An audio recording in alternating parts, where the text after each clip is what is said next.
Attack, नौजवानों पे एहतसाब बंद करो, नौजवानों से एहतसाब बंद करो, बड़े लिखों पे एहतसाब बंद करो, हमारा हक हमको दो, हमारा हक हमको दो। We want justice, we want justice, we want justice, we want justice.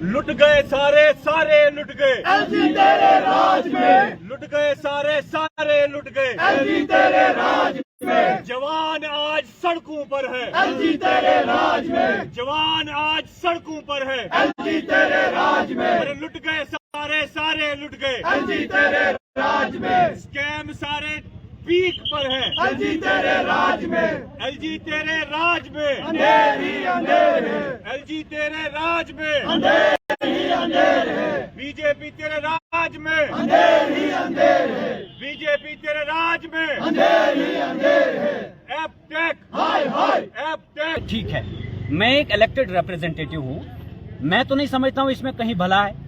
जो भी वो पॉलिसी लेकर आते हैं वो दिल्ली से लेकर आते हैं और यहाँ पर हमारे ऊपर इम्पोज करते हैं। यहाँ पर इलेक्टेड पॉपुलर गवर्नमेंट तो है नहीं, वो यूपी से आकर हमें बताते हैं कि जम्मू कश्मीर के लोगों के लिए क्या भला है, और जम्मू कश्मीर का एक इलेक्टेड रिप्रेजेंटेटिव कहता है कि जो वो पॉलिसी लेकर आते हैं वो यहाँ सूट नहीं करती हैं, लेकिन वो उनके पॉलिटिकल एजेंडा को सूट करती है, इसलिए वो ये हरकतें कर रहे हैं। हम जमहूरियत में रहकर, जमहूरियत में विश्वास रख के आज यहाँ प्रोटेस्ट कर रहे हैं, प्रोटेस्ट पे प्रोटेस्ट किए जा रहे हैं। जम्मू में प्रोटेस्ट हो रहे हैं, श्रीनगर में प्रोटेस्ट हो रहे हैं, किश्तवाड़ में प्रोटेस्ट हो रहे हैं, जगह जगह पर प्रोटेस्ट हो रहे हैं। इसका साफ संदेश है कि आप हमारे खिलाफ जो ये नीतियां बना रहे हैं हमें मंजूर नहीं है, हमें कबूल नहीं है।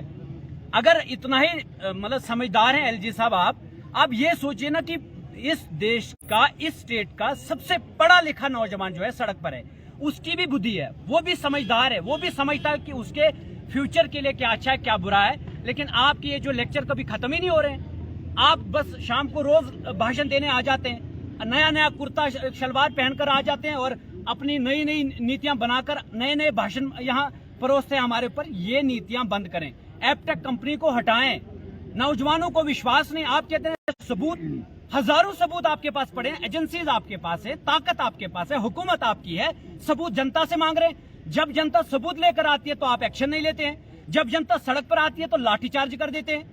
आपको ये लगता है कि हिंदुस्तान मजबूत फौज से होगा, पुलिस से होगा, नहीं होगा। हिंदुस्तान मजबूत हिंदुस्तान की जमहूरियत को इफेक्टिव बनाने से होगा। विश्व गुरु हिंदुस्तान को बनाना चाहते हैं तो विश्व गुरु वाली हरकतें करें। आप अवाम को दबाकर आजाद हिंदुस्तान के लोगों को गुलाम बनाना चाहते हैं, ये कतई बर्दाश्त नहीं होगा। और हम विरोध करेंगे तुम्हारी हर नीति का, और हम खड़े रहेंगे तुम्हारे खिलाफ जब तक आप ये नीतियां बनाना बंद नहीं करेंगे। आज ये जो प्रोटेस्ट हुआ, सभी पॉलिटिकल आइडियोलॉजी जहां जमा हुई, और आगे आने वाले वक्त में भी जहां हमारे जम्मू कश्मीर के यूथ की मुफाद की बात हो, बेनिफिट की बात हो, उनके एम्प्लॉयमेंट की बात हो, हम सब मिलकर सड़क पर आएंगे और तुम्हारे खिलाफ मोर्चा खोलेंगे। और याद रखना, आपको सेंटर ने भेजा यहाँ पर एक प्लांट वे में, आपको नीतियां बनाने भेजा, और फिर जब आप फेल हो जाते हैं, आपके बीजेपी के लोग कहते हैं कि नहीं नहीं नहीं नहीं, हमारी तो सरकार ही नहीं है। भाई तुम्हारी सरकार क्यों नहीं है? प्रॉक्सी कैंडिडेट गुंडागर्दी तुम करते हो, तब तो तुम्हें अपनी सरकार लगती है। वो महाराजा की छुट्टी का दिन ऐलान होता है, कहते हैं हमने किया, लेकिन जब कुछ गलत होता है तो तब आप कहते हैं कि नहीं नहीं नहीं नहीं हमने नहीं किया, ये तो दिल्ली से भेजा हुआ कोई बंदा है, वो हुकूमत कर रहा है। इसलिए ये बेवकूफ बनाना बंद करें, सीधा सीधा कहें कि आप हमारे ऊपर जो कुछ भी कानून ला रहे हैं इम्पोज करें, हम ये बर्दाश्त नहीं करेंगे। एपटेक कंपनी को वापस लो और जो JKSSB के एस्पिरेंट्स हैं उनको इंसाफ दो। Thank you. नासिर साहब, क्या कहना चाहेंगे? इस वक्त आप यहाँ पे जो है कैंडल मार्च कर रहे हैं, तो क्या कहना रहेगा आपका? देखिए, जैसा आप सब लोग जानते हैं कि जो कैंडल मार्च या जो एहतजाज हो रहा है, ये JKSSB और एपटेक के खिलाफ हो रहा है। JKSSB और एपटेक जो इस वक्त गवर्नर इंतजामिया के कंट्रोल में है, हर जगह इस वक्त एहतजाज हो रहे हैं, पढ़े लिखे नौजवान सड़कों पर है, और हर एक का यही कहना है कि एपटेक कंपनी जो पहले ही ब्लैक लिस्ट हो चुकी है, मनोज सिन्हा साहब के राज्य ने भी इसको ब्लैक लिस्ट कर दिया है, हर तरह की धांधलियों के इसके ऊपर इल्जाम है। और जम्मू कश्मीर में इससे पहले भी जितने इम्तिहानात इन्होंने कराए, हर इम्तिहान में धांधली हुई। तो क्या वजह है कि क्यों बार बार लोगों के एहतजाज करने के बावजूद इसी कंपनी को ये कॉन्ट्रैक्ट दिया जा रहा है। मुझे लगता है कि मनोज सिन्हा साहब जहां नौजवानों को ये समझाने की कोशिश कर रहे हैं कि आप इम्तिहान में हिस्सा लीजिए, अगर कोई गड़बड़ी होती है उसके बाद मेरे पास आइए, मनोज सिन्हा साहब को नौजवानों के सामने आकर के सिर्फ इस बात की वजाहत करनी होगी कि आखिर नौजवानों के बार बार एहतजाज करने के बाद भी एपटेक को ही कॉन्ट्रैक्ट क्यों।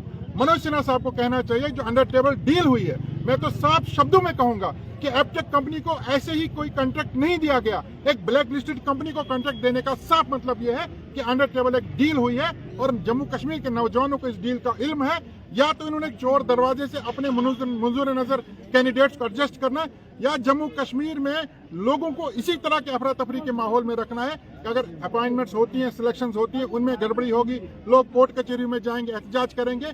लोगों को, जम्मू कश्मीर के अवाम को सुकून से नहीं रखना। जम्मू कश्मीर के हर शख्स को, चाहे वो कारोबारी है, चाहे वो मुलाजिम है, अब पढ़े लिखा नौजवान है, हर एक के हाथ में मनोज सिन्हा साहब कटोरा देना चाहते हैं। दिल्ली ये चाहती है कि जम्मू कश्मीर के नौजवान, जम्मू कश्मीर का बुजुर्ग, जम्मू कश्मीर का कारोबारी हर एक भिखारी बने, इनके हाथों में कटोरा हो, लेकिन हम ऐसा होने नहीं देंगे। मैं आपको बता दूं, अगर एपटेक कंपनी को नहीं हटाया गया तो एहतजाज तेज होंगे। हम नौजवानों के साथ खड़े हैं, हर महाज पर लड़ने के लिए तैयार हैं, जब तक न JK SSB और मनोज सिन्हा एपटेक कंपनी को हटाएगी। शुक्रिया।